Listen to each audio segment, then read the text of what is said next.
I get this triangular thing at the base of my dart when I'm drafting my own patterns? First of all, that is called a dart root, and there's lots of different ways to get it, but I want to share with you my way, which I feel is super easy and just takes some practice, but you're going to get it just like that. So how do we get this little dart root? What is it for? What's the purpose of it? And can I tell you that my way requires no math? All right, you ready? Let's jump in.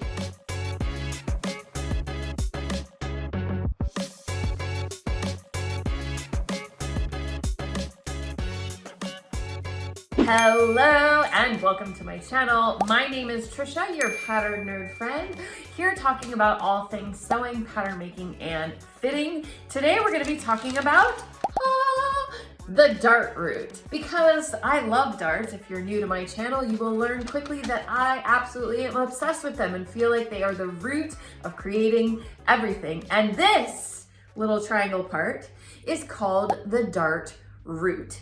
Now, there's a couple of different ways to get that dart root, but I want to talk about a couple of different factors that come into play when you're trying to get this dart root. First of all, why do we need that little piece of fabric in there, that little triangle? What is that for? Well, let's go back to what we start with when we are starting to make a pattern. So this is a basic bodice slope, or half scale, of course, because this doesn't anywhere come close to my size. But we use this for training purposes. It would work the same if you were using a pattern that was a full size that fit somebody in real person. But the sloper, or block as it is called in some other places of the world, is used as a template to start to make a pattern, something that you could then cut out of fabric and then make a garment out of.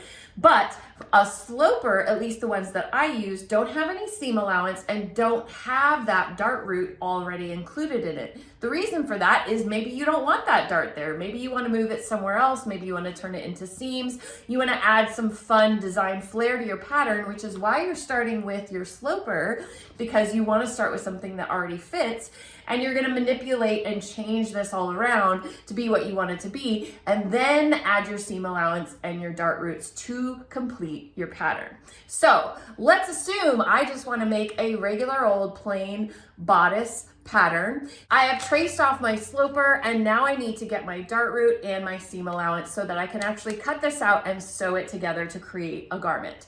Now, why do we need this triangle? Goes into when you sew this dart together. If I were to cut this out of fabric, there's nothing to sew to. This dart is supposed to be like this, which would mean if I actually took any, even just the smallest amount, an eighth of an inch to sew that together to get it to stay closed, then I would be changing the fit of this, because I would be taking away from what I want the finished pattern to be. So by adding this extra fabric in here, or if it was a really big dart, you could just add seam allowance, but we're going to talk about the dart root today. So if by adding that extra seam allowance or that extra dart root in there, now when I go to fold my dart and sew it, when I go to the sewing machine, I'm going to sew here and up to my point to close my dart. That fabric allows me to actually stitch along the stitching line that I want to use. In the end, it will look like this, all sewn closed, and that's what it'll look like out of fabric. Now, do you see a little triangle sticking out? No, but where did it go? It's obviously on the inside of our pattern, but do we see how it's laying flush with the waist seam? So if this bodice was the top of a dress and I was actually going to sew a skirt to this, or a jumpsuit if I was going to sew some pants to this, or even if I was just going to hem this up and finish it, I don't want anything weird poking out down below this dart.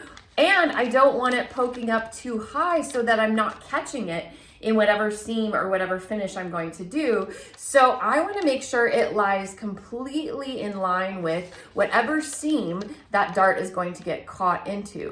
Hence, this is why we have a dart root, to help us sew the dart and to also help us make it sure that it's a nice clean finish when we are finished with the seaming and putting together of our garment, that it all lines up perfectly just as so. So when creating a dart route, we have to ask ourselves one question. Which way do we want this excess fabric to go once it's sewn inside of our garment?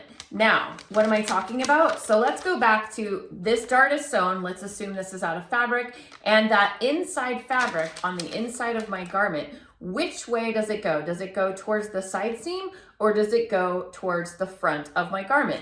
In this case, it goes towards the side seam. Now, I'm going to ask you that and I'm going to show you where that makes a difference when we're folding our dart. But in this case, I want it to go out towards the side seam because I want that extra fabric to go out away from my center front. Now, I will tell you that some people will disagree with me and think that you always have to have your seam allowance or your dart fullness go towards the center front. If that's the case and that's what you believe, that's totally fine. This method will still work for you.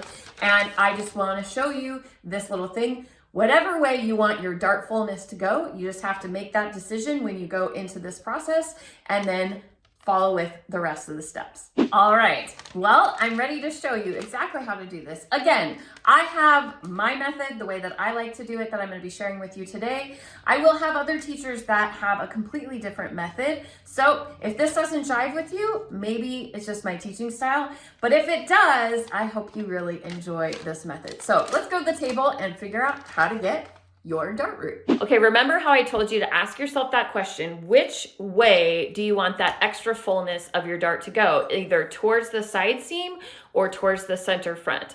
The example I showed you went towards the side seam, so that's how I'm going to show you. But if you want it to go towards the center front, then you're just going to crease along the center front leg. Because I want to go towards the side seams, I'm going to crease along the side seam leg. Now, what I'm talking about is the dart is made up of two legs. This is one dart leg, this is another dart leg. So when we're creasing to get our dart route, this is what I'm talking about. And you'll notice there are two dart points here. Now, one is a little bit bigger. That's the one that I traced off of my sloper. This green one that I redrew is my backed off dart. We're not going to get into backing off or why we do that, but the green dart is the one that I want to pay attention to. So I'm going to crease along this dart leg, the green dart leg. Now, when you're creasing, it's good that you don't have a ton of extra paper so you can really work with your pattern. So I've cut it out so I just have enough paper to add the seam allowance that I want to add on later. So I'm going to grab my paper and I'm going to start creasing that dart leg.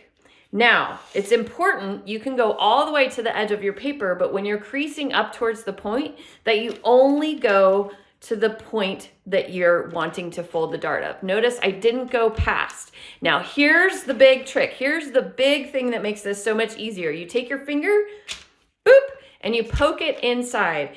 And when you're closing your dart, so now I have this poked inside, now I'm going to bring this folded edge over to my other dart leg and close it. Now I'm going to let the top of this paper do whatever it wants. It's going to be pulling up and doing all kinds of crazy things. I'm going to ignore it as I am pulling this dart leg over to the other dart leg and meeting up with that dart leg. And then I'm going to crease it down. Notice how the top of this pattern, I'm going to show you, has completely like pulled off of my table. That's exactly what we want to have happen because that's the whole point of the dart, right? We're creating shape. So if you try to lay this flat while you're doing it, it's just not going to work. Now that we've closed our dart, now you want to take your handy needle wheel. This is one of the best tools for pattern making. If you don't have this, you can use a straight pin and poke along where I'm going to use my needle wheel. It does take a little bit longer, but it will work. So I'm gonna go ahead, take my needle wheel, and I'm gonna go, I can see that paper in there. I can feel it in there. So I'm going to, with my needle wheel, go right along where that paper is while it's folded how I want it to be sewn. And then when I open it up, those little perforations, my friends, are my new dart route. So I can go ahead and draw that in. And there's our little carrot, our little dart route, whatever you want to call it. Now, there's another really cool thing. Typically, when you are finishing up a pattern, you want to walk all of your seams. You want to make sure that they're the same length. Double check that your whole garment is going to sew together nicely. Same thing with the darts. You want to check and make sure that your darts end up being the same length. One isn't longer than the other, and true that up. So I would do all of this before I added seam allowance. But since I already knew that this was true and it was good, and I added my seam allowance already, can you see my seam allowance is already there? If that is the case, then while this dart is closed, I can cut along my seam allowance while the dart is folded, and it automatically adds that seam allowance to my dart root as well. And when I'm adding my notches, I would just follow the dart leg and add my notches so that I know those are where my two dart legs are sewn together. And then a lot of times I put a punch hole right where the tip is so I can easily mark that to my fabric. So that would be a finished off pattern. I would cut off the rest of this seam allowance. Now, once you folded it that way, you could easily fold it that way over and over again. But notice, only because I'm allowing this side of my paper to come up. Bloop, bloop, bloop, bloop. And we have a dart that will put some shaping into our bodice. All right, you did it. Did you see how easy that was? And now let me just tell you, I have folded, I don't know, thousands upon thousands of darts. So I have a lot of practice. So if this isn't coming to you as quickly as I did it in my video, don't worry. You do it a couple of times, you will get used to it and you'll get a lot faster. Now, going back to that, what I was talking about, whether you fold it to towards the side seam or towards the center front, that does sometimes change the shape of your dart root. It doesn't mean that it's incorrect. What also happens, something else I want to talk about, what if your dart is somewhere else? Will your dart root always look like this little carrot, this little triangle root thing? Not necessarily. So let's do an example where I have moved the dart now to the armhole, and let's see what that dart root looks like. Now, again, you have the choice. Do I want the fullness of my dart to go down towards the bottom of my garment or up towards the shoulder of my garment? So that again is the question you need to ask yourself before you get into folding and getting the dart root, because whichever way you fold the dart, that will be the way that the extra fullness of the dart is going to lay. So let's see what it looks like when I fold this down towards the bottom of my garment. All right, I have asked myself again, which way do I want that dart fullness to go once it's sewn inside the garment? I'm gonna show you how I fold it so that the dart fullness goes down, but if you want the dart fullness to go up, then you could crease along that upper dart leg. I'm gonna crease along the down dart leg because that's the way I want my fullness to go. Now again, same thing, you don't wanna have a lot of extra paper. You wanna just be able to have enough to make corrections if you want. You're gonna crease along that dart leg. I'm gonna go all the way to the edge of the paper here. I'm only gonna go to the point of my dart up here. I have only creased just to the point. Then here's the magic, push it in, boop. I'm gonna let this part of the paper do whatever it wants. I'm going to grab this creased piece and I'm gonna fold it over to meet the other dart leg, and I'm gonna crease it in place. Boom, we have done it again. We have created the dart root. Notice how it's cupping and it's doing what darts do to paper, causing it to come up. Again, I'm gonna use my needle wheel. I'm gonna roll it over right in the armhole because I would want this dart excess to line up with my armhole if I was finishing this off, adding a sleeve, anything that I would wanna do in that armhole. So I'm using the needle wheel along that seam. I'm gonna open it up. Do we see my perforations? That, my friends, is your dart root. No math, no figuring, no having to use a bunch of ruler. We're just folding in paper what we want to see in fabric. Now, before I had already added my seam allowance, so you can still add your seam allowance after, but you should have seam allowance on your dart root if you're going to have seam allowance on the rest of your seam. So I'm going to go ahead and quickly do that.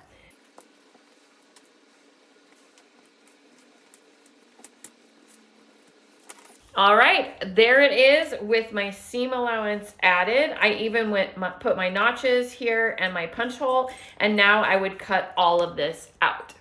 So here it is with my new armhole dart with the dart root. Notice it has a little bit more of a curved root to it than my other one did, but if I were to sew this and press my dart fullness towards the down position, then it's gonna line up perfectly with my armhole. So if I need to put a sleeve or I need to put something else in there, it's going to fit perfectly with that seam. Now, what happens, since I've only showed you the way I like to fold darts, what happens if you fold it the other way? If we go up with our dart? Well, let's find out. So here we are starting with the same pattern that we just started with. Now I want to fold this fullness up. I want the dart fullness to go up when my finished garment is done. So I'm going to fold along the up dart leg.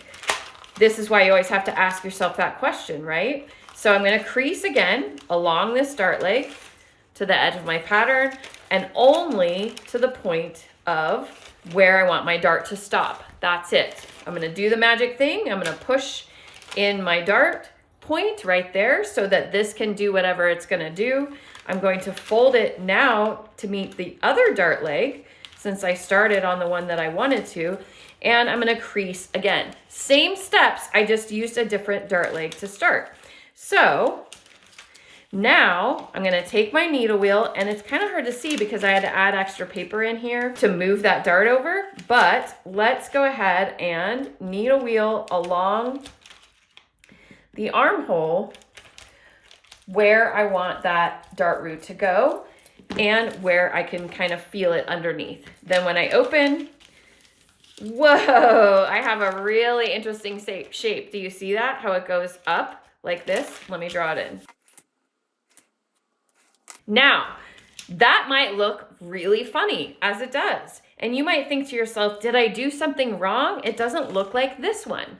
Well, the only difference is that we folded it a different way. So it had a different shape of the armhole that it had to fit into.